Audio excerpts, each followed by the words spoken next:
Bonjour à tout le monde, j'espère que vous allez bien. Aujourd'hui, on va parler du troisième ou bien de la troisième partie du cours des entérobactéries. On a parlé des Escherichia coli et des salmonelles et aujourd'hui, on va parler des Shigella. Des Shigelles, bien sûr, Shigella. Donc, c'est une bactérie à gram négatif dont elle est immobile, contrairement aux Escherichia coli et aux salmonelles qui sont mobiles grâce à une ciliature péritriche. On a déjà parlé de ça. Donc, ce qui caractérise les Shigelles, c'est que les Shigelles sont immobiles par rapport aux Escherichia coli et aux salmonelles. Donc, concernant la température de croissance, donc la température de croissance est de 37 degrés Celsius. C'est une température de croissance optimale. Ce qui caractérise les Shigelles, c'est que les Shigelles supportent un pH alcalin et aussi ce sont des aérobies facultatifs et dans un milieu de culture ectoène, on remarque des colonies de 2 à 4 mm de diamètre à bord régulier et ces colonies sont lisses.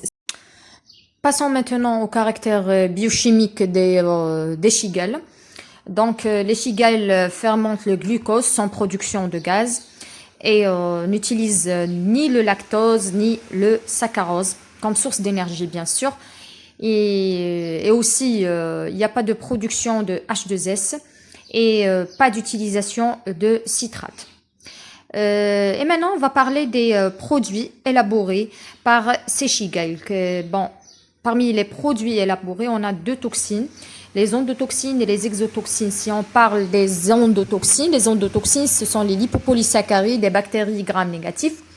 Et les exotoxines thermolabiles élaborées essentiellement par la bactérie Shigella dysenteria. Voilà. Je répète, il y a des endotoxines et des exotoxines. Il faut faire la différence.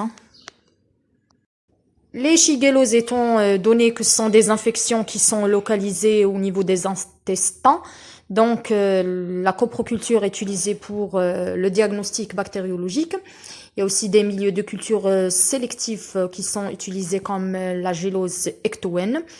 Et bien sûr, l'identification est basée sur des caractères morphologiques, des caractères culturaux et même biochimiques, en utilisant la galerie d'identification, la galerie API20N, et même en utilisant l'identification en trouvant les caractères antigéniques par agglutination sur les particules de latex.